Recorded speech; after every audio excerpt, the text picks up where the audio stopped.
Hello everyone, welcome back to the channel audit and tax discussion.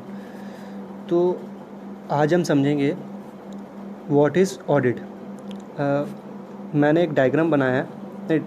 तो आपको एक briefly समझाने के लिए कि ऑडिट काम कैसे करता है, उसका इम्पोर्टेंस क्या होता है इन द इकोनॉमी, राइट। तो देखते हैं। देखिए, ये है शेयर होल्डर्स। अब शेयर होल्डर्स हम सबको पता है कि शेयर होल्डर्स कौन होते हैं। They are the owners of the company, right. They are the owners of the company, owner of the company, right.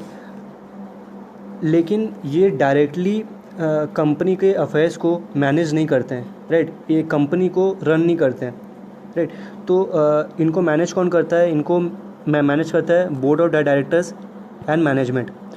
अब इनका काम होता है कि फाइनेंशियल स्टेटमेंट प्रिपेयर करने का। अब जिनको नहीं पता कि व्हाट इज़ फाइनेंशियल स्टेटमेंट, मैंने पिछले वीडियो पर कवर किया है, मैं या तो आई बटन या फिर डिस्क्रिप्शन पे प्रोवाइड कर दूंगा। तो इनका काम होता है कि फाइनेंशियल स्टेटमेंट इनको प्रिपेयर करना होता है, ठीक है। अब जब ये प्रिपेयर करते हैं, इनको वेरीफाई करने के लिए हमको लॉ ने बोला है कि जो फाइनेंशियल स्टेटमेंट है इसको वेरीफाई किया जाएगा by the independent body, that is auditor. That is auditor. अब एक ऑडिटर कौन होता है? ऑडिटर एक चार्टर्ड अकाउंटेंट होता है, right. And auditor can only be a chartered accountant, ठीक है। अब यहाँ बात हो रहा है स्टैट्यूटरी ऑडिट का। यहाँ पे बात हो रहा है स्टैट्यूटरी ऑडिट का। देखो, दो टाइप के ऑडिट होते हैं। एक होता है स्टैट्यूटरी ऑडिट, दूसरा होता है इंटरनल ऑडिट। हम अभी जो हम लोग पढ़ रहे हैं वो स्टैट्यूटरी ऑडिट है। जो इंटरनल ऑडिट है ये हम कभी और कवर करेंगे। और स्टैट्यूटरी ऑडिटर के अंदर भी दो कंपोनेंट्स आते हैं, tax audit and companies audit. Tax audit भी जो कवर्ड है सेक्शन 44AB में, उसको भी हम बाद में कवर करेंगे। ये जो हम पढ़ रहे हैं ये भी एक छोटा सा एक्सप्लेनेशन है about the statutory audit, right. इसका हम डेफिनेशन भी देखेंगे। तो हाँ, तो लॉ ने बोला है कि जो फाइनेंशियल स्टेटमेंट जो मैनेजमेंट ने जो प्रिपेयर करा है इसको वेरीफाई किया जाएगा by the independent body, that is auditor. अब एक ऑडिटर क्या होता है? ये एक चार्टर्ड अकाउंटेंट होता है, राइट। ये एक इंडिविजुअल भी हो सकता है या फिर एक ग्रुप ऑफ पार्टनरशिप फर्म भी हो सकता है, ठीक है। अब जो ऑडिटर का काम होता है, इस फाइनेंशियल स्टेटमेंट को इसको वेरीफाई करना पड़ता है। वेरीफाई करेगा या फिर एग्जामिन करेगा, और भी बहुत काम करता है। यहाँ पे मैं टेक्निकल वर्ड्स यूज़ नहीं कर रहा हूँ, ठीक है। तो वेरीफाई करेगा, और वेरीफाई करने के बाद तो इस अपना ओपिनियन प्रोवाइड करता है, अपना ओपिनियन देता है। अब ये ओपिनियन कहाँ पे देता है? इन दी ऑडिटर्स रिपोर्ट। ओपिनियन जो कवर्ड है आपका ना, ये आपका स्टैंडर्ड ऑन ऑडिटिंग 705 पे कवर्ड है, ठीक है। इसका भी अलग से टॉपिक है, क्योंकि 4 टाइप का ओपिनियन होता है जो हम बाद में कवर करेंगे इसको भी, ठीक है। और हाँ, तो ओपिनियन कहाँ देता है? ये ऑडिट रिपोर्ट पे देता है। और ऑडिट रिपोर्ट किसके पास जाता है? ये जाता है शेयर होल्डर्स के पास जाता है। क्यों जाता है शेयर होल्डर्स के पास?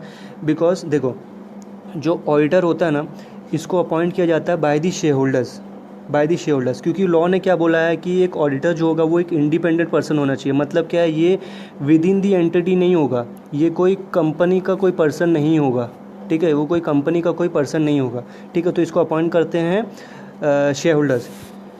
ये आपका सेक्शन 139 पे कवर्ड है, इसको भी हम कवर करेंगे बाद में, ठीक है।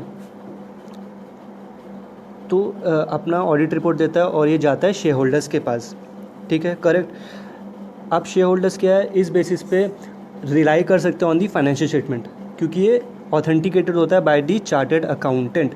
शेयर होल्डर्स ही नहीं, जो अदर स्टेक होल्डर्स होते हैं जैसे क्रेडिटर्स, एम्प्लॉयज़, जो इन्वेस्टर्स है, ठीक है, वो भी इसका बेनिफिट उठा सकते हैं। मतलब कि अपना डिसीजन ऑन दिस अकाउंट्स ले सकते हैं, ठीक है। तो ये एक बस छोटा सा एक्सप्लेनेशन था, राइट। तो होप आपको ये समझ में आया। तो हम नेक्स्ट पे चलते हैं कि व्हाट इज़ ऑडिट। यहाँ पे आ गया डेफिनेशन अबाउट द ऑडिट, ठीक। तो देखो, आप उससे रिलेट कर पाएंगे डेफिनेशन को। देखना, what is audit? It is an independent examination of financial information of entity. देखो, यहाँ पे इंडिपेंडेंट एग्जामिनेशन क्यों बोला है? क्योंकि जो ऑडिटर है वो अपॉइंट किया जाता है बाय डी शेयर होल्डर्स, ठीक है। तो क्या है, वो इंडिपेंडेंट होगा, मतलब क्या जो ओपिनियन जो प्रोवाइड करेगा, ठीक है, वो क्या अनबाइज्ड होगा, अनबाइज्ड होगा, ठीक है। जो ऑडिटर को जो ओपिनियन देना पड़ता है ना, उसको देना पड़ता है कि whether the financial statement prepared by the entity is true and fair और नॉट, उसको ओपिनियन देना पड़ता है, राइट। तो हाँ, तो independent examination of financial information, financial information मतलब क्या है, financial statement of the entity, right. तो नेक्स्ट आते हैं वेदर प्रॉफिट ओरिएंटेड और नॉट। देखो यहाँ पे वेदर प्रॉफिट ओरिएंटेड और नॉट, इसका मतलब क्या हो गया कि even if the company is for the charitable objective, उसको भी ऑडिट करवाना पड़ेगा। मतलब यहाँ सिंपल सा बात हो गया कि एनजीओ जो हो गया या फिर जो सेक्शन 8 कंपनीज हो गए, जिनका ऑब्जेक्टिव क्या होता है, ओनली चैरिटेबल ऑब्जेक्टिव्स होता है उनका प्रॉफिट ओरिएंटेड नहीं होता, उनको भी ऑडिट करवाना पड़ेगा, ठीक है।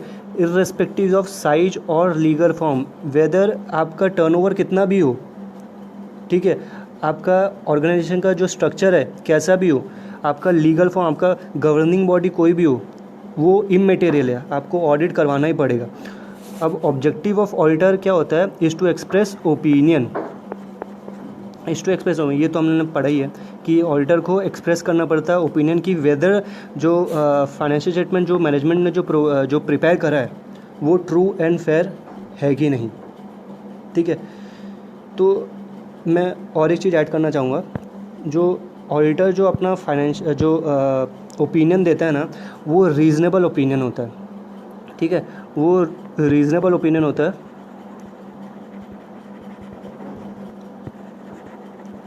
यहाँ पे रीज़नेबल मतलब क्या हो गया कि नाइदर एब्सोल्यूट नॉर अज्यूम्ड, मतलब क्या है, ओपिनियन जो देता है वो 100% नहीं होता है, 80% हो सकता है, 90% हो सकता है, 100% नहीं हो सकता। क्यों? बिकॉज जो ओपिनियन देता है all on the basis of documentary देता है, all on the basis of document evidence देता है, और जो एविडेंस कौन देता है इनको, मैनेजमेंट देता है, राइट।